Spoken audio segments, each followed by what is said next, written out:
uma participação na reunião tão prestigiada e tão rotineira e histórica aí da nossa cardiologia, né? Então, o tema que me coube foi falar sobre TAV no paciente de baixo risco, dando continuidade, como o doutor Souza falou, a um pouco a aula do Roberto Sintra, que ele falou em pacientes assintomáticos. Eu não tenho nenhum conflito de interesses, assim, exceto a minha subespecialidade, que é a cardiologia intervencionista, né? Quando a gente fala de TAV, a gente tem que lembrar que existe uma abordagem que para esses pacientes com estenose aórtica grave, que é a cirurgia, é um tratamento já classicamente realizado há muitos anos com bons resultados. E a gente precisa avaliar também que a TAV, de uma certa forma, acho que puxou o sarrafo para cima, e o pessoal da cirurgia cardíaca também vem evoluindo cada vez mais com técnicas mais avançadas, partindo para procedimentos minimamente invasivos, com mini toractomia, hemisternotomia, mas ainda precisa haver mais robustez nessas técnicas, ainda são técnicas caras, mas a cirurgia cardíaca também vem evoluindo, tanto do ponto de vista técnico, quanto do ponto de vista de melhoria das próteses. Na TAV, a gente tem dois tipos de próteses. Temos as próteses balão expansíveis, essas duas são os protótipos que a gente utiliza mais na nossa prática clínica, é uma prótese indiana à esquerda, Maival, e uma prótese Sapiens 3. Elas têm um componente intraanular, então isso é muito importante também. Elas têm um perfil menor e elas são balão expansíveis. No próximo slide, a gente vai ver, por exemplo, um implante de uma prótese balão expansível, né? Vejam vocês que realmente é um balão, né, que é utilizado para expandir essa prótese. É um implante extremamente seguro, né? Às vezes a gente pode ter a gente precisa fazer ligar um marca-passo a uma frequência alta, né? Nesse momento o paciente tem uma grande redução do débito cardíaco, mas aí depois do implante o paciente volta à normalidade. Temos no próximo slide a outra opção de próteses, que são as autoexpansíveis, né? Nós temos as próteses Evolute, a Accurate e hoje em dia uma evolução da Portico, que é a Navitor. Elas têm um perfil maior, né? Tem um componente de nitinol que, à medida que a gente abre a prótese, ela vai se adequando à estrutura da válvula, né? E adjacente à válvula, e vai se acomodando a ela. Tá bom? Existem as próteses supranulares, né? Que são a Evolute e a Accurate, e a intranular, que é a Navitor. Próximo slide, aqui são várias próteses que a gente tem. E o que a gente vem observando ao longo dos anos é uma certa fusão de especialidades. A cirurgia ela vem procurando se tornar menos invasiva possível, com as técnicas que eu já falei, minimamente invasivas, já tem técnicas sem extracorpórea, técnicas de robótica, de videolaparoscopia. Já nós, da cardiologia intervencionista, a gente vem, apesar de ser uma especialidade menos invasiva que a cirurgia, mas ela vem ganhando um pouco mais de invasibilidade com a TAV, com o MitraClip e com outros procedimentos mais recentes. Então, o que a gente vem observando é uma fusão de especialidades. A TAV foi implantada o first man aí foi Alain Cribier na França, né? Então temos mais de 20 anos aí de experiência de TAV, né? Foi completado 20 anos no ano passado. E ao longo dos anos, no próximo slide a gente vai observar que as indicações da TAV foram se expandindo. Então a gente saiu daquelas primeiras séries, né, doutor Souza, do PARTNER, né? O PARTNER série 1A, coorte 1A e 1B, pacientes inoperáveis, pacientes de alto risco cirúrgico, que a gente primeiro observou não inferioridade e depois superioridade, né? E a gente foi ganhando terreno, os resultados foram muito promissores, muito impactantes e promissores, e a gente foi expandindo para pacientes de intermediário risco, pacientes de baixo risco. Então, isso por quê? Porque a técnica avançou, a gente conseguiu melhorar a incidência de complicações, hoje elas são bem mais baixas do que eram no passado, melhoria, por exemplo, dos catéteres, que eles chegavam a 24 French, hoje, na maioria dos casos, a gente realiza o procedimento com o introdutor menos calibroso do que era no passado, que é 14 French. Temos hoje um approach mais minimalista, pacientes com sedação consciente, sem precisar entubar. Às vezes, a gente nem precisa colocar um marca-passo para poder fazer o rapid pacing na hora do implante, às vezes a gente pode fazer o estímulo pelo próprio guia.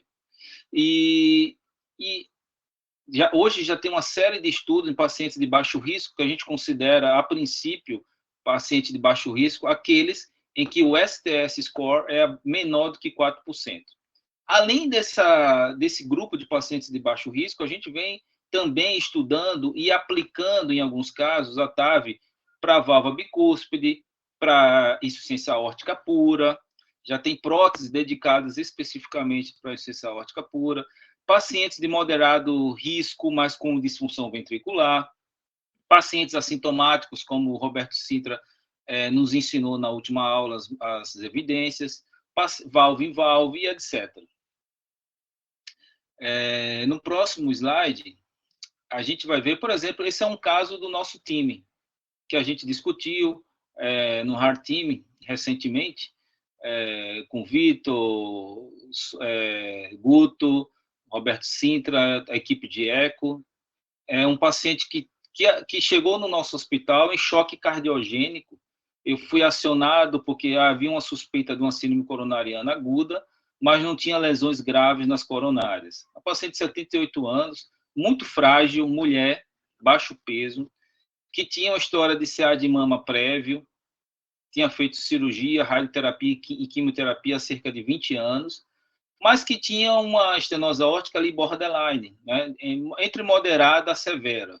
Na maioria dos ecos, chegou ali, bateu a trave da severa, mas muito próximo, mas ficou mais com uma estenose aórtica moderada. Mas tinha uma disfunção ventricular importante, e a gente discutiu e viu que a causa desse choque poderia ser realmente a estenose aórtica. Então, a gente fez a TAV com bastante segurança, né? O paciente saiu com um gradiente médio de 3, muito baixo, leak 0, sem vazamento, coronárias pérvias e o QRS estreito, sem distúrbio de condução. Isso mostrando um grande avanço, primeiro, da indicação do Heart Team nessa decisão e da técnica. Isso também se deve à simplificação do procedimento. Hoje o procedimento é muito mais sofisticado, como já falei, não precisa intubação, não precisa de sonda transesofágica, a gente tem dispositivos de oclusão vascular que garante um fechamento vascular sem sangramento. Então, a técnica hoje minimalista nos ajudou bastante a ter segurança nos procedimentos. E também a gente tem que observar no próximo slide que pode passar o próximo também, Luiz, por favor, que a TAV, ela também, nesse estudo, publicado em 2015, ela mostrou ser até mais custo-efetiva do que a cirurgia. Para isso, a gente precisa ter um time, né, bem coeso, né, uma indicação correta, técnicas bem avançadas para essa técnica minimalista.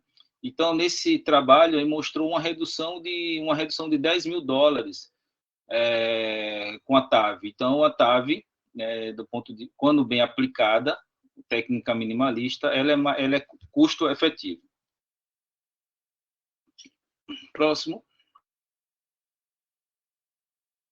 Entrando propriamente no nosso assunto, paciente de baixo risco, de uma maneira geral, ele tem um STS score menor do que 4%. Mas nem todo paciente com STS score abaixo de 4%, ele tem acima de 65 anos. Né? Por exemplo, tem pacientes que têm baixo risco e têm uma idade maior do que 65, 70 anos. Então, as duas coisas podem acontecer. Então, baixo risco não é igual a paciente jovem. Então, tem paciente de baixo risco com 70 e poucos anos. E tem paciente de baixo risco com 60 anos. Então, são dois grupos diferentes. O que os estudos mostram é que no Partner 3 e no Low Risk Trial, a média de idade foi de 73 anos, 73, 74. Pegou ali pacientes entre 64 e 78 anos ali por ali, e o STS médio foi de quase 2, 1,9, tá?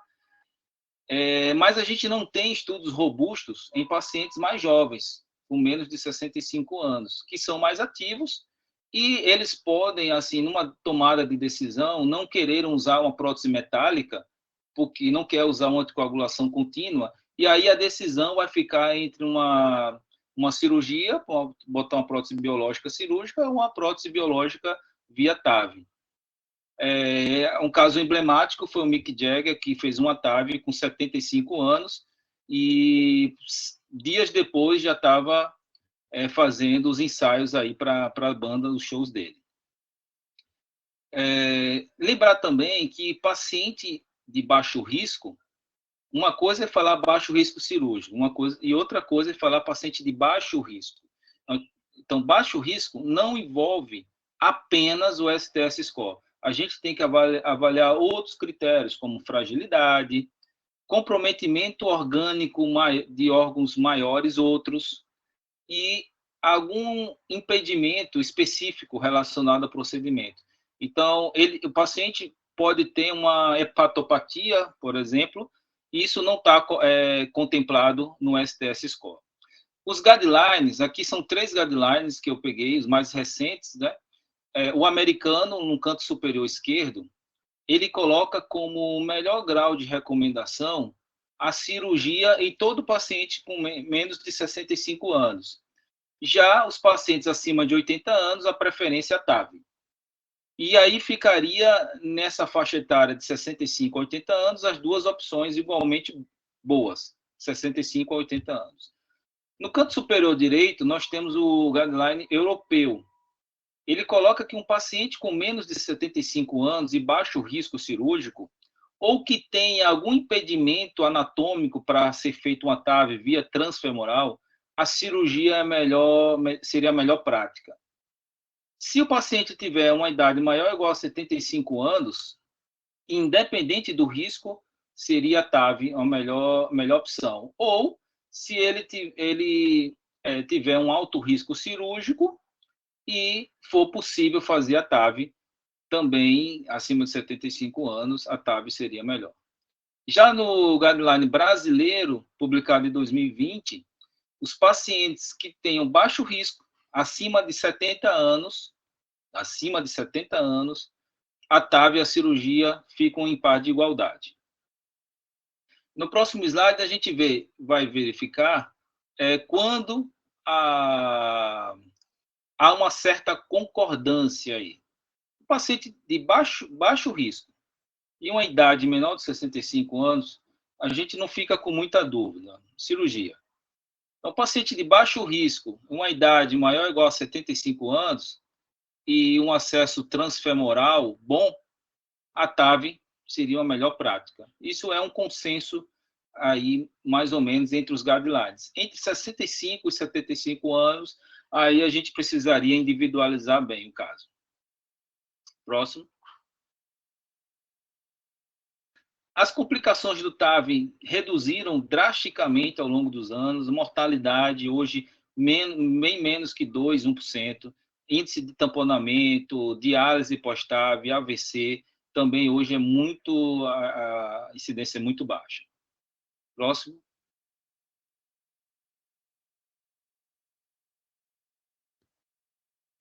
Essa meta-análise, em 2019, comparou a TAV com a cirurgia em pacientes sintomáticos. Pode passar. a gente observa que quando avalia, né, essa meta-análise avaliou globalmente as 3 estratificações de risco, a TAV conseguiu até ser melhor do que a cirurgia em termos de mortalidade, com um P ali entre 0,78 e 0,99, sem tocar no 1. Então, de uma maneira geral, a TAV tem um benefício muito grande global aí, em termos de mortalidade, em redução de mortalidade. Pode passar. Na avaliação da TAV versus a cirurgia, a TAV mostrou segurança e eficácia no baixo risco. À esquerda, a gente tem o Partner 3, em 2 anos, mostrou benefício em termos de morte, AVC e rehospitalização com a TAV, ali na curva em azul, né, com 11,5% de desfechos versus 17,4%. E esse benefício da TAV se deve principalmente a uma menor taxa de rehospitalização com a TAV. À direita, a gente vê no Low Risk Trial, em 3 anos, uma não inferioridade aí com relação à TAV, quando comparado à cirurgia, em termos de mortalidade por todas as causas e AVC incapacitante. Pode passar?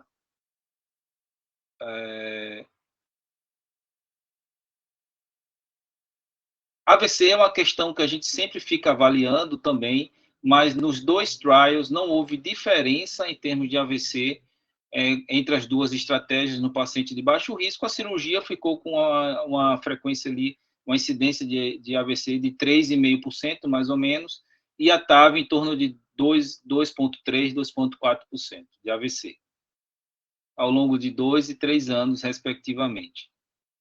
Próximo. Analisando o Partner Trial, em 2 anos, desfechos secundários, o que a gente observa, tanto no Partner quanto no Low Risk Trial, parece que a incidência de fibrilação, de nova fibrilação atrial, ela é menor com a TAV, significativamente menor com a TAV, porém, a incidência de distúrbios de condução, como a presença de bloqueio de ramo esquerdo novos, que nem sempre são impactantes então, do ponto de vista prognóstico, porque o bloqueio de ramo esquerdo transitório ele não tem tanta repercussão, apenas aquele bloqueio de ramo esquerdo que fica mais permanente, mas esses distúrbios de condução acontecem com significativamente uma frequência maior na TAV. O próximo, mostrando no Low Risk Trial, no próximo slide, essa informação semelhante, só que o implante de marca-passo permanente foi maior, significativamente maior com a TAV do que com a cirurgia, porém, a fibrilação atrial foi bem mais prevalente, bem mais frequente com a cirurgia, 40% versus 13%. Próximo, isso em 3 anos. Então, o sistema de condução, há uma relação muito grande da anatomia da válvula aórtica, né, com o sistema de condução. Então, ali, abaixo do seio coronariano direito e não coronariano, e após o septo membranoso, há a bifurcação do feixe de His. Então, clica aí, Luiz, por favor. Quando a gente implanta a TAV, a gente observa, né, que há um certo contato dessa prótese com o sistema de condução. Então, quanto mais baixo o implante, também há um risco maior de pegar essa bifurcação e causar algum distúrbio de condução, inclusive um BAVT. Próximo.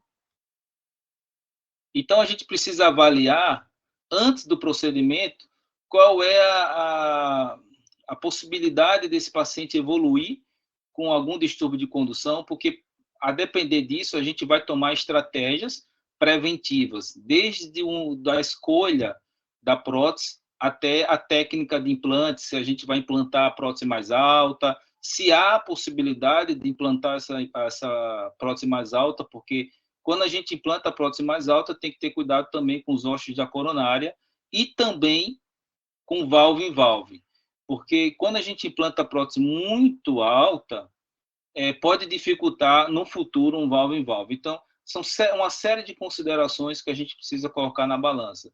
Então, pacientes que já têm, por exemplo, bloqueio de ramo direito é o maior preditor de necessidade de marca-passo no futuro, mas também bloqueio BAV de primeiro grau, bloqueio AV avançado. Próximo. A incidência de marca-passo já foi muito mais alta, né? Aqui no trabalho em 2018, pode clicar 2 vezes, mostrando uma incidência de marca-passo, né? Maior em amarelo ali com a prótese autoexpansível, chegando ali a 20%, 20 e poucos por cento, e com a balão expansivo em torno de 12%. Hoje em dia, em centros muito experientes, mesmo com próteses autoexpansíveis, a incidência de implante de marca-passo em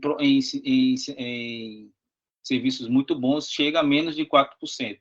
Mas acho que na nossa realidade a frequência de marca-passo está menos de 10%, ou seja, está em um dígito.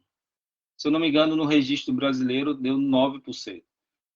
Então, na TAV, o leak paravalvar ou vazamento da prótese ou insuficiência órtica após o implante da TAV é um importante preditor de mortalidade.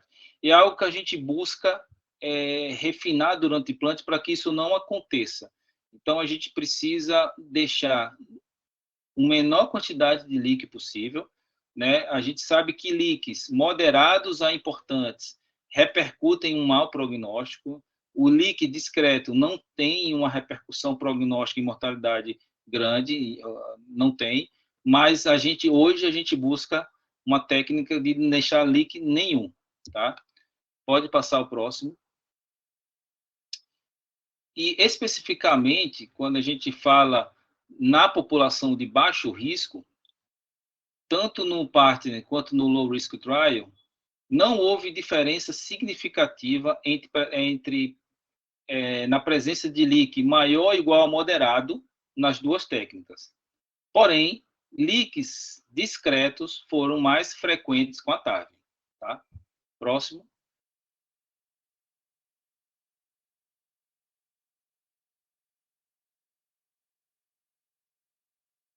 Do ponto de vista das características hemodinâmicas, né, o Low Risk Trial, que foi o trabalho com as próteses autoexpansíveis, mostrou no final de 3 anos um comportamento hemodinâmico melhor com a TAV do que com a cirurgia.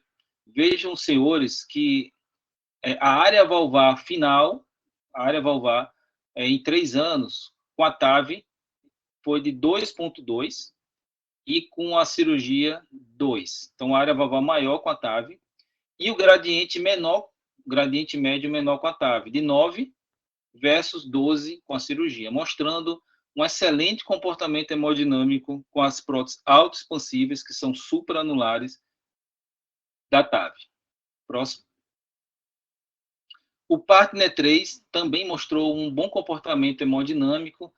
Em 2 anos, por exemplo, houve uma igualdade tanto em gradiente quanto com relação à área valvar. Houve um empate, né? A área valvar da TAV e a cirurgia, ambos deram 1,7 em média, e gradientes de 13% e 12%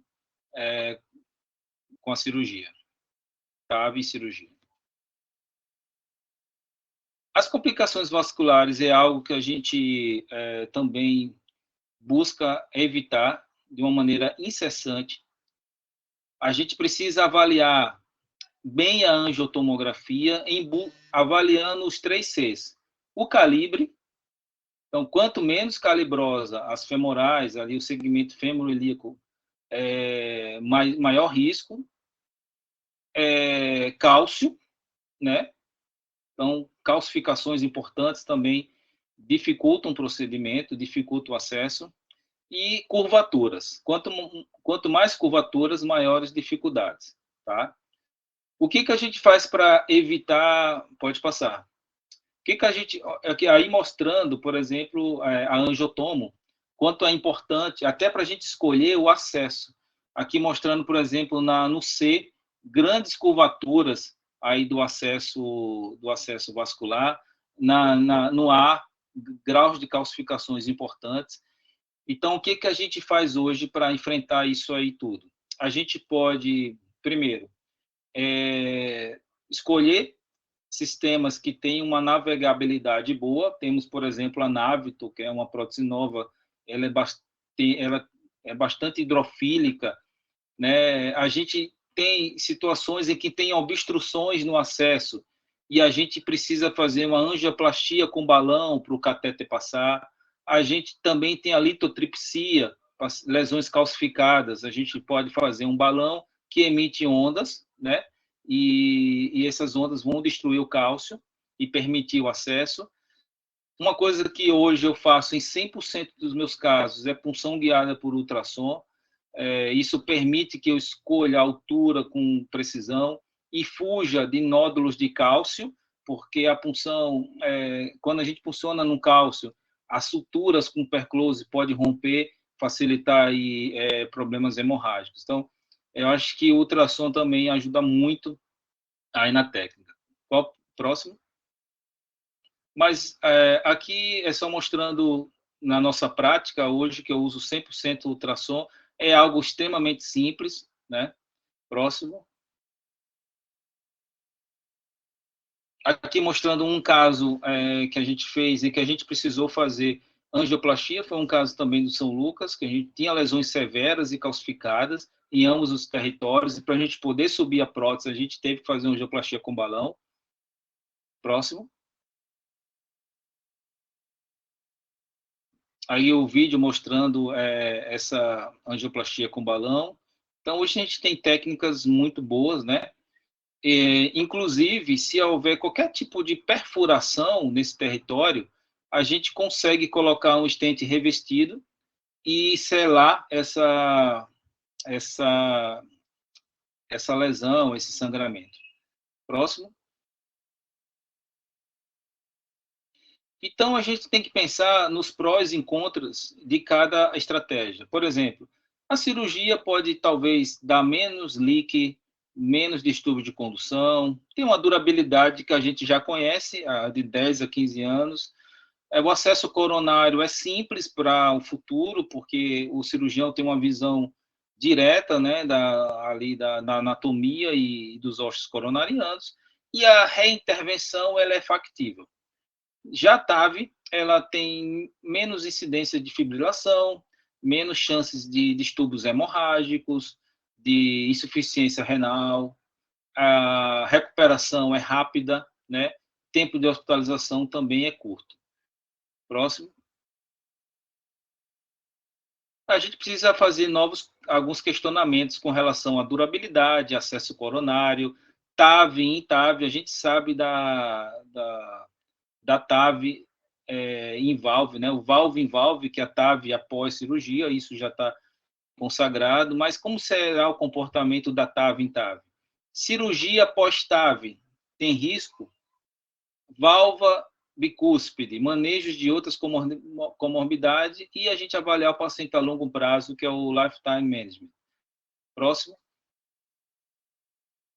Com relação à durabilidade, um trial muito impactante é o Notion Trial, né, que mostrou na curva à esquerda, em termos de desfechos clínicos, mortalidade, AVC e infarto, a TAV e cirurgia foram iguais, isso em 8 anos. Quando a gente analisa a falência da bioprótese aórtica, também o comportamento foi igual na curva à direita, isso em 8 anos. Tá? Próximo. Esse ano saiu o Notion Trial de 10 anos, né? Mostrando mais uma vez, ali na curva em vermelho, a TAV e em azul, a cirurgia, resultados muito semelhantes, mostrando também que a TAV tem uma boa durabilidade. Próximo. Para pensar em degeneração das próteses, a gente tem fatores relacionados ao paciente Então, paciente com dislipidemia maltratado, paciente com diabetes, paciente com insuficiência renal, paciente com hiperparatiroidismo, pacientes jovens, né, teoricamente, vão ter mais tempo para degenerar. Então, a gente tem que observar características clínicas e também relacionadas às próteses, né? A gente tem que avaliar bem o tamanho do anel, né? Por exemplo, para não ter um mismatch. Então, vamos pensar que a gente mora no Nordeste, então a gente tem uma população teoricamente com uma altura média menor, geralmente válvulas menores. Então, por exemplo, a gente pode pegar um paciente em que um primeiro procedimento é jovem, mas ela é pequena, então o anel já pode ser pequeno, e aí a gente tem que tomar uma decisão, né, de qual procedimento a gente vai fazer, porque se a gente colocar uma prótese num anel pequeno, daqui a 15 anos, 10 anos, vai precisar colocar outra prótese. Então, a gente tem que pensar em vários aspectos. Próximo.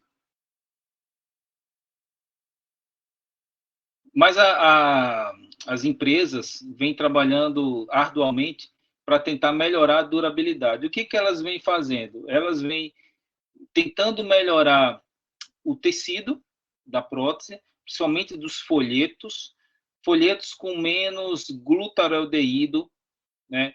Folhetos com PTFE sintético, folhetos que tenham sistemas de anticalcificação, né? E vem também tentando melhorar o design dessas próteses, tanto a geometria quanto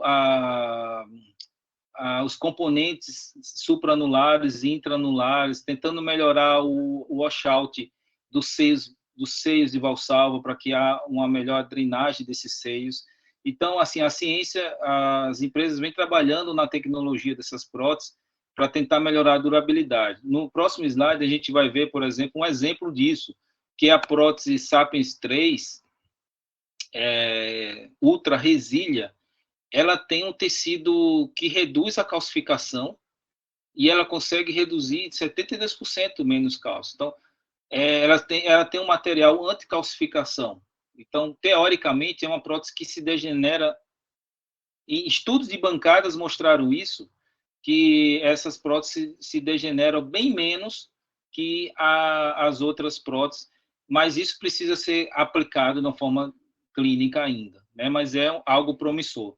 Com relação ao acesso coronário futuro, é algo que nos preocupa muito, porque se a gente está fazendo uma TAV no paciente de baixo risco, jovem, no futuro pode ser que essa paciente evolua com a DAC, ou com a síndrome coronariana aguda, e o acesso coronariano é primordial, né? E você deixar de acessar uma coronária e revascularização uma coronária pela impossibilidade, né, de conseguir o acesso para isso, que a prótese pode atrapalhar de alguma forma, aumenta a mortalidade, tá? Felizmente, a incidência de síndrome coronariana aguda pós-TAV é baixa, tá? Mas é algo que precisa se preocupar. E a gente precisa, apesar da incidência de oclusão coronariana ser muito baixa, menos de 1%, mas a mortalidade é altíssima, acima de 50%, principalmente se ocluir a coronária esquerda.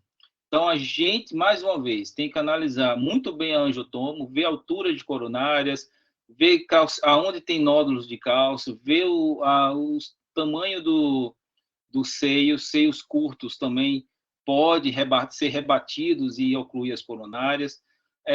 Procedimentos valve em valve também tem uma chance maior de oclusão coronária. Próximo. A incidência na série Partner e Low Risk de DAC foi muito baixa, mas a gente precisa também saber escolher nesses pacientes qual a prótese que a gente vai colocar, se uma prótese de perfil menor, uma prótese de perfil maior. No próximo slide, a gente vai ver que existem técnicas para tentar manter os ossos da coronária livres, né? Próximo. Na figura A, a gente coloca aqui o alinhamento comissural. O que é o alinhamento? É uma técnica que a gente utiliza para evitar que os postes dessas próteses ocluam os ossos da coronária, certo? E isso facilitaria um acesso coronariano futuro. A gente usa marcações específicas pela fluoroscopia e essas marcações nos ajudam a saber se a gente está fazendo esse alinhamento comissural. Então, quando o alinhamento comissural é bem feito, a chance de acessar a coronária é acima de 80%, 90%. Tá? E esse alinhamento comissural é feito para próteses autoexpansíveis. Tá? Aqui é mostrando um procedimento que a gente fez, foi o primeiro caso valve em valve que a gente fez, que a gente precisou colocar um guia na coronária direita, colocamos, era um valve em valve, tinha uma altura de coronária muito ruim, e a gente, principalmente da coronária direita, a gente precisou colocar um stent, porque caso ocluísse a coronária direita, a gente recuaria o stent e abriria no ósseo. Felizmente, a gente conseguiu colocar a prótese e não ocluiu a coronária. Isso foi em 2017, se eu não me engano. A paciente se encontra muito bem até hoje. Próximo. TAV em TAV. Próximo. Mostrando que... Acho que está errado aí. Próximo. Aqui mostrando, nesse trabalho, publicado em 2020, que a TAV, em TAV, é um procedimento seguro, mostrou uma obstrução, a incidência da obstrução de coronária, de colocar uma TAV dentro de uma TAV, foi menos de 1% também, 0,7%. E a mortalidade em 30 dias de 1,4%. Então, fazer TAV em TAV também é bem factível. Próximo. A gente precisa, nos procedimentos valve em valve, a gente precisa avaliar uma série de fatores. Primeiro, a gente tem que saber qual a prótese, isso é uma prótese cirúrgica que foi utilizada, as marcações dessas próteses, avaliar bem o tamanho da prótese para ver se tem possibilidade de colocar, qual a prótese que a gente vai colocar dentro dela, tentar evitar gradientes muito grandes pós-TAV, valve em valve, né? E advoga-se que talvez próteses balão expansíveis em anéis menores, por ter uma hemodinâmica, fornecer uma supra-anularidade hemodinâmica melhor, talvez seja uma prótese mais bem indicada. Tá? E sempre se preocupar com a oclusão de coronária, né? E aí a angiotomo vai nos ajudar. Isso é um outro caso, acho que quem fez a angiotomo também foi o Luiz Flávio, era um paciente que tinha um Bentall de Bono. Veja que tem sempre essa angulação em 90%, era um acesso desafiador por conta dessa angulação, mas a gente conseguiu colocar a prótese, né? Inclusive, esse paciente ele evoluiu com a disfunção de prótese cirúrgica, a gente fez o valve em valve, com a TAV, balão autoexpansível. Inclusive, esse caso a gente foi discutido na última reunião magna, um caso da doutora Dalva, que a prótese está bem adequada, também não tem doença coronária, mas parece que está evoluindo com disfunção, talvez por alguma desincronia.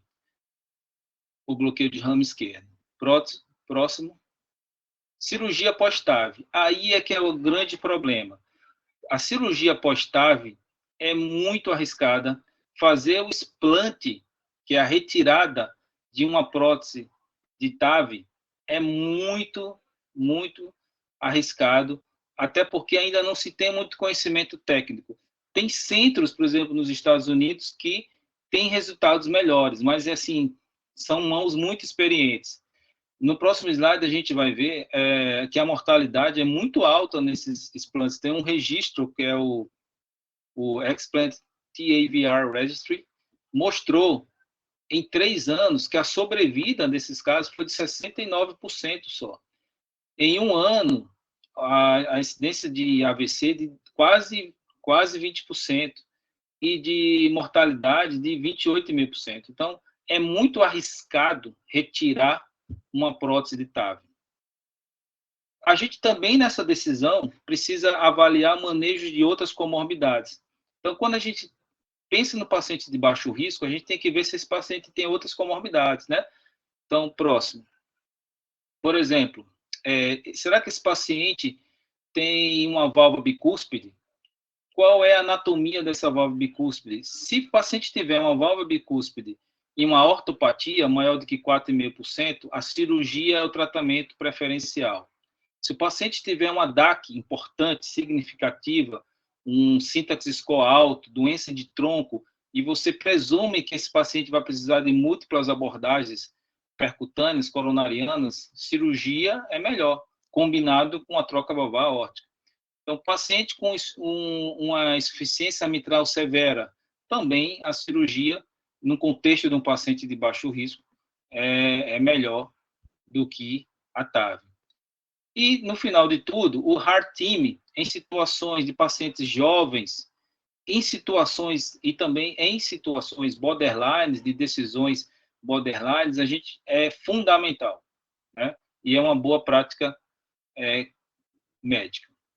E, por último, pensar no lifetime management. Então, quando a gente tem uma decisão de um paciente de baixo risco, quer seja muito jovem ou não, a gente sempre tem que pensar qual a expectativa de vida que esse paciente pode ter e qual a provável durabilidade dessa válvula, tá? Então, isso vai depender muito dessa combinação. A gente precisa tentar acertar na primeira prótese, porque depois disso pode cair numa cascata de neve ruim. Então, apesar, na balança do meio, a gente vê que talvez fazer a TAV como primeira abordagem tem um peso de benefício muito grande e menos riscos. Porém, eu já falei que explantar uma TAV não é tão fácil. Então, talvez o equilíbrio aí de fazer uma cirurgia, abordagem convencional, depois uma TAV, e depois uma TAV como terceiro procedimento, pensando em pacientes mais jovens, pode ser uma boa possibilidade. Se o paciente não for tão jovem assim, acho que a TAV também, começar com a TAV pode ser uma boa opção. Mas, no final de tudo, a gente tem que avaliar uma série de fatores. Não só o risco cirúrgico, mas também a idade, porque uma coisa é o risco cirúrgico baixo com 75 anos, e outra coisa é um baixo risco cirúrgico com a idade de 62. Para mim, eu vou pensar diferente. Fragilidade, morfologia da válvula, anéis pequenos, anéis grandes, acesso femoral bom, não é bom, outras doenças concomitantes, doença coronariana ou não, e outros fatores. Tá? Inclusive, nesses outros fatores, podem entrar aspectos como crença religiosa. Então, às vezes, tem um paciente com testemunho de Jeová, com 69 anos, baixo risco, que recusa tomar sangue, e a gente sabe que a TAV tem menos risco de sangrar. Pode ser uma possibilidade, pode ser uma boa opção. Então, TAV versus cirurgia no paciente de baixo risco. Ao meu ver, se tiver menos de 65 anos, eu não pensaria duas vezes, é cirurgia. Acima de 75 anos, também, para mim, é TAV. Características anatômicas. Tamanho do anel, evitar o mismatch, são importantes. Analisar os acessos femorais, riscos de possíveis complicações, leak, obstrução de coronária, tem risco de ter um bloqueio e ter um marca-passo definitivo. Então, tem que pensar nessas complicações. A angiotomo é importantíssimo para o planejamento. Doença valvar bicuspídia, a tendência é cirurgia. Em alguns casos, a anatomia mais favorável, a gente pode pensar na TAV, mas não em baixo risco. Assim é mais difícil.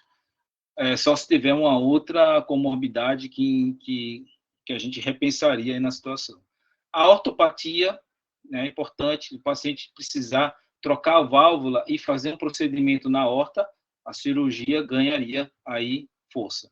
Paciente com DAC também a gente tem que levar em consideração e observar outras características clínicas não contempladas nos scores, hepatopatia, coagulopatia, neoplasia, entre outros.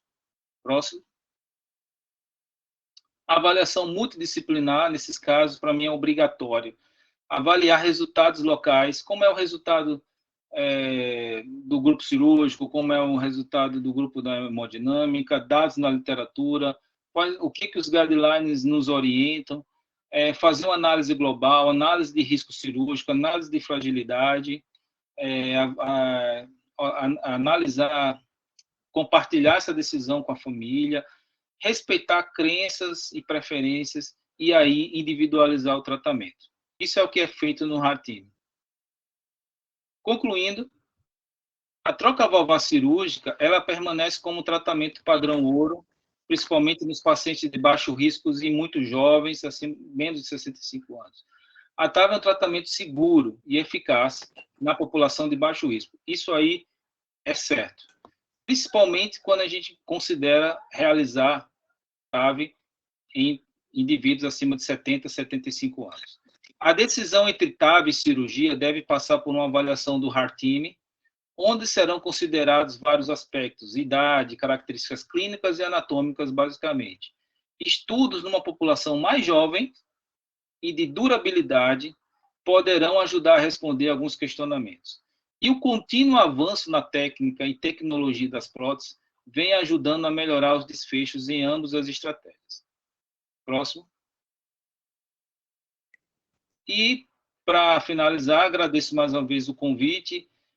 Não poderia passar ileso esse ano sem participar, contribuir com a reunião magna. Eu já quero reforçar o convite aí a todos para participar do Sabadó. Para mim é imperdível, eu participei do ano passado. Infelizmente, eu não vou poder participar desse ano, porque já tinha uma viagem programada, infelizmente, com muito pesar, mas quem puder, participe, porque valerá muito a pena. Obrigado, Dr. Souza, obrigado a todo o grupo aí, a oportunidade. Bem, obrigado. Eu estou com um pouco nisso, vou passar para Vitor para assumir a coordenação, mas queria lhe parabenizar, fazer alguns comentários rápidos, assim, todos que, de certa forma, você já abordou aí com muita propriedade, né? Então, eu sempre lembrando que o estudo parte das três, como você disse, pegou uma população com uma idade média de 73 anos, e a maioria homens, né? Quer dizer, a quantidade de mulheres foi menos contemplada nesse estudo, e foram excluídos pacientes com estenose aórtica de baixo fluxo e de anatomia desfavorável, como você disse, tanto válvula aórtica bicúspide, como aqueles pacientes com coronariopatia associado.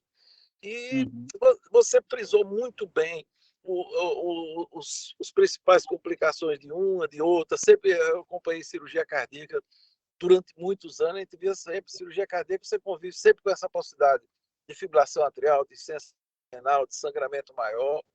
E a da TAV, logicamente, como você disse, também a questão do bloqueio de ramos, a vasculopatia, a questão da necessidade de marca-passo e o link paravalvar, que eu acho que, como você bem disse, com essas novas próteses e talvez a metodologia empregada com mais precisão, isso cada vez ficou menos. Eu queria só dizer, como você bem disse, que a mensagem final é que a estenose aórtica é uma doença heterogênea e vamos precisar muito, na hora da decisão, da influência, da contribuição de um HeartTeam, que eu acho que o do São Lucas é de primeira linha. Aqui, parabenizar Roberto, Vitor, que conduz muito bem esse grupo aí, junto com o Zé Augusto e os demais membros. E a gente precisa dessas decisões, porque, como você falou, a doença é muito complexa e uma avaliação individual, a gente não pode tomar uma conduta. E eu gostei muito daquela postura sua, que eu acho que sempre eu adotei, quer dizer, no indivíduo mais jovem é muito mais fácil você operar e depois talvez fazer TAV, e que você colocar TAV e depois ter que ir para uma cirurgia ou outro procedimento. Então, parabéns, obrigado por contribuir com a gente, obrigado aí por divulgar o nosso Sabador, que está aí, sem dúvida nenhuma, eu estou vendo Roberto aí e Vitor, que estão, sem dúvida nenhuma, foi o que mais contribuíram para a composição desse evento, que sem dúvida nenhuma vai ser muito importante, uma oportunidade até de estender essa discussão aí. Eu vou passar a Vitor, que eu vou precisar aqui ir a um evento, E obrigado e parabéns pela magnífica palestra que você nos deu hoje à noite. Obrigado, professor. Bom evento. Excelentes comentários. Wesley, assumindo aqui, parabéns pela aula, foi bem completa, né? Acho que você passou por todos os campos que, não só falando do baixo risco, mas o que a gente pensa, né?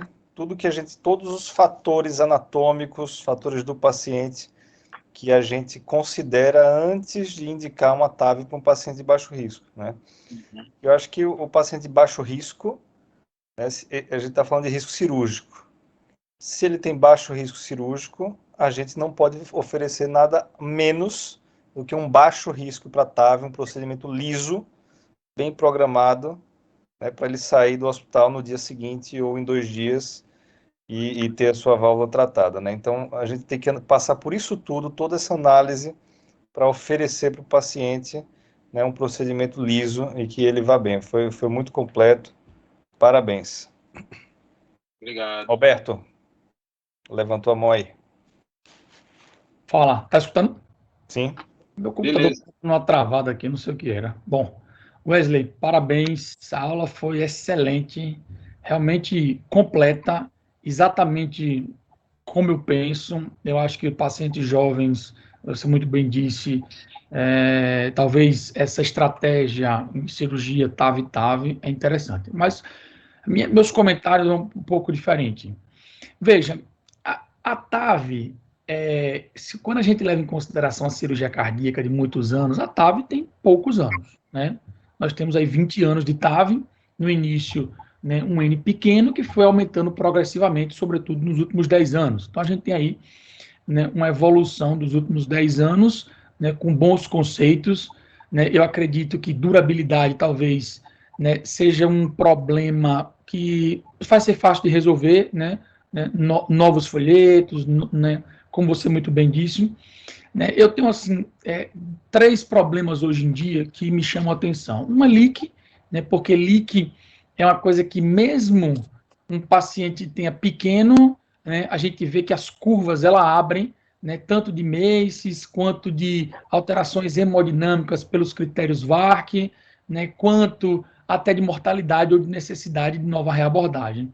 Então, o leak é uma coisa, né, temos aí opções para o tratamento de leak, mas eu queria saber assim, né, qual é a estratégia, né, o que é que você pensa num cara que vai fazer uma TAV e aí ele fica com um pouco de leak, ele é jovem, ele é baixo risco, como é que a gente vai, né, conduzir isso, né? Num próximo a gente vai usar plug, né? Existe possibilidade de você reduzir esse leak no segundo procedimento, né? Chegar o paciente depois e balonar, vai diminuir o leak, pode acontecer.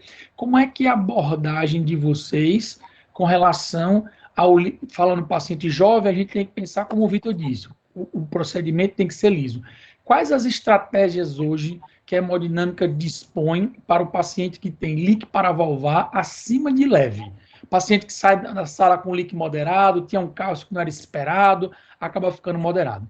Essa é uma pergunta. E a outra é, hoje em dia, eu talvez acho até que com a cirurgia nós não tenhamos esses diagnósticos porque a gente não faz exame de imagem, né? São poucos. Mas existem algumas nomenclaturas, que é o HALT, que é o Hypoattenuation, né, que a gente chama atenção para aqueles folhetos mais espessados, né, e um outro, né, que é a redução da mobilidade desses folhetos, né, que nos preocupa, né, quem vem vendo bastante TAV, porque talvez há uma incidência maior do que a gente conhecia. Tanto existem alguns serviços até de rotina, ter feito tomografia pós, até naquela indicação de, por exemplo, indicar anticoagulação naqueles pacientes que têm HALT, né, e fazer uma observação a longo prazo, porque a gente sabe que esses pacientes podem ficar com um pouco de gradiente, né, na evolução, e essa TAV talvez, né, ou com o tempo, né, e a gente sabe que pacientes que têm menor área, pacientes que têm aumento de gradiente, ela tem um tempo mais curto, né, de válvula de deterioração. O que é que você pensa assim com relação ao leak? Qual a estratégia que a hemodinâmica tem feito? Lógico, o grande segredo é planejar, mas se o cara sai com um leak moderado, existe alguma estratégia na hemodinâmica que a gente possa atuar? E com relação à redução de mobilidade e halt, o que é que vocês têm feito na hemodinâmica ou de rotina para fazer o acompanhamento desse doente? Acha que só o ecocardiograma vale a pena? Acha que a tomografia vale a pena a ser seriada nesses pacientes? Qual é a impressão, já que estamos falando de paciente de baixo risco, que a gente menos quer é ter problema nessa TAV nos próximos anos? Perguntas difíceis, viu, cara? Você tá danado. A segunda, vou começar pela segunda. Não tem nenhum hoje protocolo, guideline, que indique angiotomo no acompanhamento para ver esses halts, essas deterioração. Então, não existe, tá?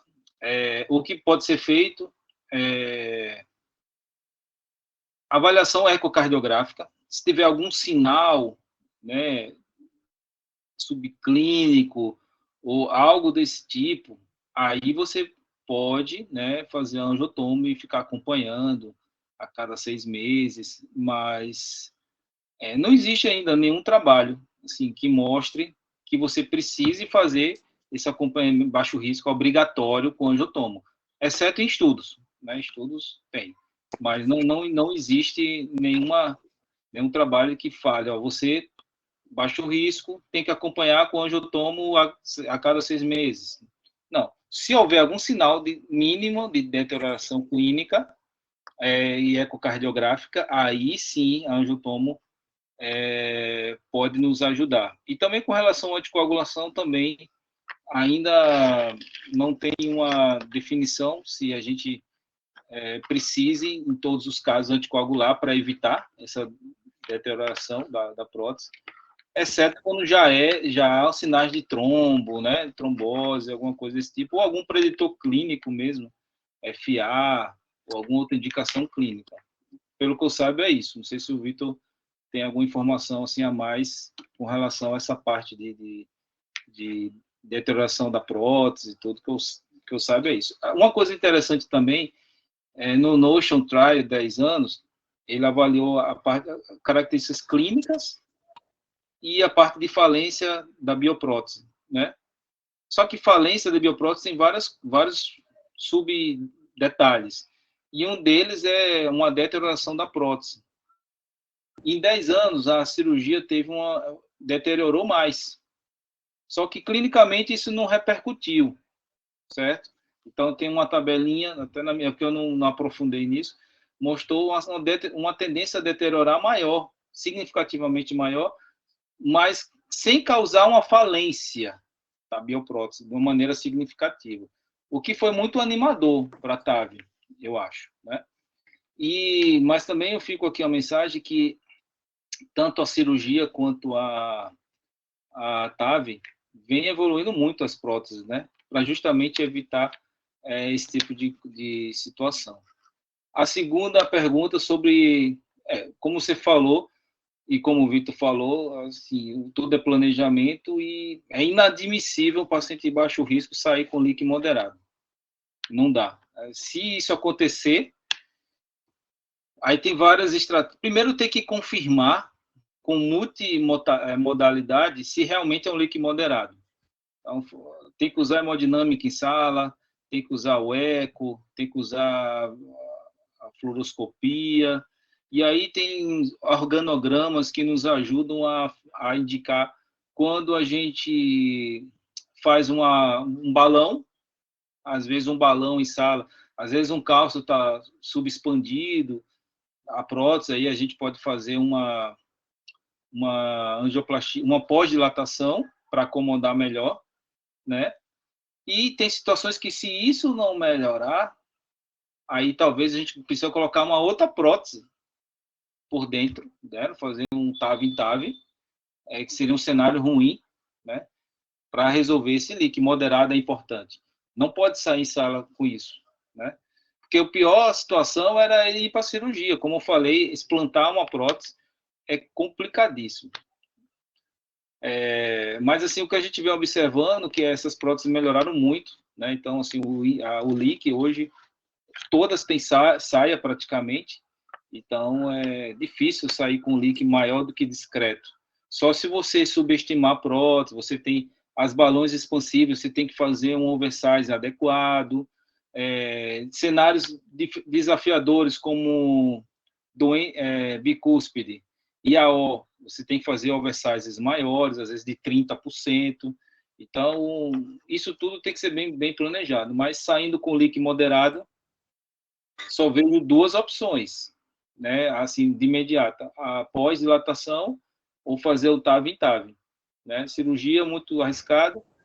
E plugs também, pode ser feito plugs também. Já tem um caso de um colega de Maceió que precisou colocar plug, mas imagina, se colocar plug um cara jovem, vai um problema atrás do outro, né? Então... Concordo, Wesley, concordo com você, né? Se ficou um leak moderado em sala, né, a gente normalmente não aceita. A gente entende o mecanismo, a prótese ficou muito baixa, ficou muito alta, não expandiu direito. E aí você tem, como o Wesley falou, você pode fazer uma pós-dilatação, se você acha que ela não está muito bem expandida, que a saia não topou em todos os folhetos, né, todos os seios, enfim. Ou pode realmente, se ela ficou muito baixa, né, se você foi liberando, e no final ali ela estava uma posição boa, mas ela mergulhou para o ventrículo. Quando ela mergulha para o ventrículo, a saia dela para de agir, porque a saia está dentro do ventrículo. A saia, né, para quem não sabe, é o que veda, né, a vedação ao redor da prótese. E aí você às vezes tem que colocar uma segunda prótese no mesmo procedimento, né? O paciente fica com duas próteses e essa segunda você coloca mais alta, com mais cuidado, né? Isso é raro de acontecer, né, mas pode acontecer. Plug no mesmo procedimento eu acho difícil, né, Wesley? Eu acho que fica para uma coisa mais tardia, assim. Você fez tudo ali intraprocedimento e não obteve um resultado satisfatório, você, né, acompanha esse paciente e se tiver sinais de hemólise ou de CC, você tenta adequar um plug ali para colocar, né? Doutora Celi. Oi. Boa noite. Oi, não. Tudo bem? Boa noite. Boa noite. A senhora levantou a mão aí? Foi. Wesley, eu acho que, assim, essa aula, há muito que eu não vejo, não assisto uma aula tão boa. Então, assim, foi uma síntese, não, foi uma acomodação de conhecimento para quem não faz o procedimento. Então, assim, você nos trouxe a um patamar de maior entendimento. Parabéns. Está me ouvindo bem? Estou ouvindo ótimo. Então, eu tenho uma dúvida. Uma por exemplo, o que o clínico que acompanha, eu tenho uma preocupação, primeiro na indicação, que era aquela do fato de duração do procedimento, o quanto uma dura, que você, na sua explicação, me fez muito bem entender, mas, assim, e o outro quanto a esses links, que a gente às vezes percebe que fica um link e não sabe exatamente como proceder. Então, qual seria o método mais apropriado? Percebo que é a própria ecocardiograma associado a TC, né? A GTC, mas a gente, por exemplo, um clínico, ele tem condição de avançar mais nesse acompanhamento, ou seria momento de encaminhar para quem colocou a prótese? Isso eu queria mais ou menos ter uma ideia melhor dessa atuação. Porque muitas vezes o paciente, a gente encaminha, faz o procedimento, ele insiste em continuar conosco, e como que a gente pode estar, os sinais que indicaria de uma melhor percepção, ou uma reavaliação de quem fez o procedimento. Boa pergunta, doutora Celi. Obrigado aí pela pergunta. A avaliação do leak, clinicamente falando, o melhor exame é o eco. E assim, eco de confiança, né, com alguém que tem experiência. Eu acho que tem que fazer um pouco mais seriado aí, quando sai de sala, assim, ao meu ver. Estou pensando no leak discreto, né, porque a gente hoje Sim, é isso mesmo. Hoje, doutora Celi, a gente é tão perfeccionista no procedimento que se sair com leak moderado, para mim, eu vou ficar, não vou conseguir nem dormir, porque realmente não dá. Leak discreto, eu já fico com a pulga na orelha, apesar de que os estudos mostram que, a princípio, não tem tanto impacto da mortalidade, mas as curvas de alguns estudos estão mostrando que pode ter um certo impacto, que não é tão inocente assim. mas eu já fico com aquela pulguinha ali. Mas tem situações que a gente não consegue deixar zerado, né? A gente fez de tudo, tal, ficou aquele leak discreto. Tem que fazer um leak, tem que fazer um eco no dia seguinte do procedimento, eu acho. Por quê? Porque tem próteses, por exemplo, que são autoexpansíveis, que ela tem um nitinol. E ela, por ser autoexpansível, com o tempo, aquele nitinol ele se expande e acomoda a prótese. Então, às vezes, sai com aquele líquido discretinho, no dia seguinte, não tem mais líquido nenhum. E também a hemodinâmica muda um pouco. Então, assim, às vezes, eu gosto de pedir um eco no dia seguinte. Tá? Ficou zerado? Tranquilo. Faz um eco daqui a 3, 6 meses, de boa. Ficou com aquele líquido ali discreto? Talvez eu repetiria o eco com 1 mês, 3 meses, 6 meses, faria uma sequência um pouco mais... O sequenciamento é de bom né? Se o convênio a permitir, né? Mas eu faria um pouco com a mesma pessoa, sempre observando. Depois de um ano, ficou ali, não piorou, aí você faz a cada 6 meses, depois a cada ano, acho que ficaria mais tranquilo. Eu acho que é mais ou menos isso, viu, doutora Celi? Com relação ao leak. Uma coisa que eu tenho dúvida, né? Não sei o pensamento do Vitor, assim, a gente sabe que aqueles AVC, a frequência de AVC é uma coisa impactante. Eu tenho um paciente de 50 e poucos anos que eu encaminhei para cirurgia, tem uns 3 anos. Por azar, teve um AVC e ele está hemiplégico à direita. Ele está hemiplégico, fez uma cirurgia bicúspide, válvula bicúspide. A indicação precisa, a estenose aórtica grave, bicúspide, tinha que fazer. Mas por azar, AVC. Pode acontecer, inclusive na TAB também.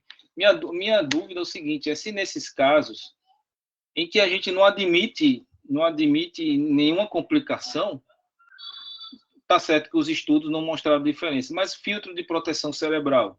Porque se fosse em mim, por exemplo, eu não quero ter risco zero. A gente sabe que o Sentinel, ele protege mais de 90% da circulação cerebral. Mas, assim, se fosse em mim, pudesse colocar, né, eu preferia, porque eu quero ter risco quase zero de AVC, né? Mas não tem, repito, estudo nenhum que reforce, num cenário de baixo risco, fazer o Sentinel. Mas é só uma polêmica aí que eu estou colocando a mais. Eu acho, Wesley, que a gente tem que usar o que a gente tem disponível de melhor, né? Lógico que quando você pensa para a população inteira, né, o custo disso talvez não vai fechar um dispositivo de 50 mil reais, 55 mil reais.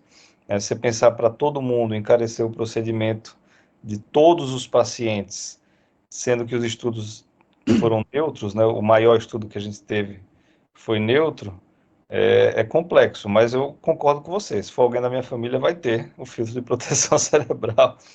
E eu costumo pedir para todos os pacientes, quando o convênio não autoriza, que está respaldado em não autorizar, né? Eu falo para a família, desejaria muito usar, não tem tanta evidência científica, mas às vezes você vai ser o paciente índice, digamos assim, né, que preveniria. E aí eu deixo também na mão da família se eles vão pagar ou não o dispositivo, né? Mas a minha tendência é usar sim. Mas o Wesley falou com relação a usar na cirurgia? Ou... Não, na TAB. Na TAB. Entendi. Pensando no baixo risco, que você não pode ter nem esse risco de AVC, né? O grande problema é que a gente até tem na literatura alguns pontos que chamam atenção para aqueles pacientes que possam ter maior risco de AVC. Assim, mulher, risco, AVC prévio. Isso. Então tem alguns pontos que chamam atenção, mas às vezes o cara de baixo risco não tem nenhum ponto desse, né? Então fica nessa... Mas que eu acho também que ele teria o mesmo risco que se fosse fazer na cirurgia, né? Acho que às vezes AVC subclínico ainda não foi, o Sentinel ainda não me foi ainda, não tive ainda grande impacto, não. Ele reduziu AVC incapacitante, né? Grandes AVCs, né? Mas a parte mesmo... E subclínico, né? Ressonância, né? Vai no outro dia, faz uma ressonância, viu um focozinho, subclínico aumentou, mas clinicamente o cara não teve diferença. Então, acho que Mas acredito eu que barateando, as coisas vão ficar melhorando, larga escala uso, a coisa melhora. Mas foi ótima, viu? Ótima aula. Foi excelente. Pessoal, se ninguém mais tiver nenhuma consideração, já são 7h20, né? Vamos encerrar aí a reunião. Lembrando aí do nosso Sabadó, como o Wesley falou, o Dr. Souza falou, Roberto. Sábado, né? Dia 18.